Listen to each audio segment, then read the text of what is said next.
গাজা উপত্যকায় যুদ্ধবিরতি এবং বন্দীদের মুক্তির নিয়ে ইসরায়েল ও হামাসের মধ্যে শান্তি চুক্তির খবরে প্রতিক্রিয়া জানিয়েছে হাঙ্গেরি।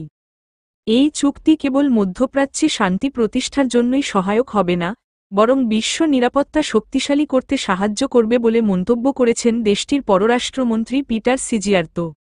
তিনি বৃহস্পতিবার ইসরায়েল ফিলিস্তিনি স্বাধীনতাকামী সংগঠন হামাসের মধ্যে স্বাক্ষরিত হতে যাওয়া চুক্তি নিয়ে কথা বলতে গিয়ে এ মন্তব্য করেন।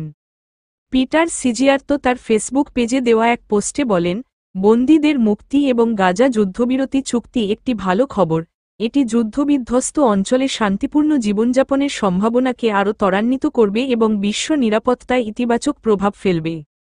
এই সময় তিনি এই চুক্তি নিয়ে মধ্যস্থতা করার জন্য যুক্তরাষ্ট্র, মিশর এবং কাতারের কূটনীতিকদের ধন্যবাদ জানান। হাঙ্গেরির পররাষ্ট্রমন্ত্রী বলেন, এটি অগ্রহণযোগ্য যে বহু সংখ্যক বন্দী 15 মাসেরও বেশি সময় ধরে তাদের পরিবারের কাছ থেকে আলাদা হয়ে আছে, তাই আমরা সব পক্ষকেই আহ্বান জানাই যাতে চুক্তির সব পর্যায়ে পুরোপুরি বাস্তবায়ন করা হয়। একই সঙ্গে হাঙ্গেরীয় মন্ত্রী আশা প্রকাশ করে বলেন, একজন হাঙ্গেরীয় নাগরিক যিনি ওই সময় 7 অক্টোবর 2023 ইসরায়েলে অবস্থান করছিলেন এবং হামাস যোদ্ধাদের হাতে তিনি আটক হয়েছেন, তাকে মুক্তি দেওয়া হবে। এর আগে মিশর, কাতার এবং যুক্তরাষ্ট্রের মধ্যস্থতায় অবশেষে ইসরায়েল ও হামাস গাজা উপত্যকায় যুদ্ধবিরতি এবং বন্দীদের মুক্তি সংক্রান্ত একটি চুক্তিতে পৌঁছানোর খবর পাওয়া যায়। বুধবার রাতে কাতারের প্রধানমন্ত্রী ও পররাষ্ট্রমন্ত্রী মোহাম্মদ বিন আব্দুল রহমান আল থানি বিশ্বকে এই সুখবরটি দেন।